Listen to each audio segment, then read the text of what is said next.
আসলে সত্যি কথা যদি আপনি চিন্তা করেন, কেউ মানে 3 বেডরুমের ফ্ল্যাট মানুষের বেসিক নেসেসিটি, অ্যাটলিস্ট বাকেরগঞ্জবাসীর নেসেসিটি কিন্তু এইটা না। অথবা কেউ চায় না যে তার বাসার ভিতরে সুইমিং পুলই থাকতে হবে অথবা এসি থাকতে হবে। সবাই কি চায়? 3 বেলা খাওয়া দাওয়া করবে, একটা নিরাপদ জীবনযাপন করবে, ছেলে মেয়েদেরকে স্কুলে পাঠাইতে পারবে অথবা কলেজে পাঠাইতে পারবে, ভালো একটা জায়গায় পাঠাইতে পারবে।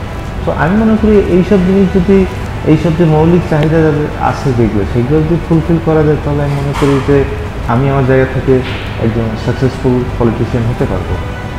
আর এর পাশাপাশি উন্নয়নমূলক যেসব কাজ আছে সেগুলো তো থাকবেই। আর আমাদের মাননীয় এমপি মহোদয় যে আছে আলহাজ আব্দুল হাফিজ মল্লিক, উনি তো অবশ্যই আমাদের গার্জিয়ান হিসেবে থাকবে।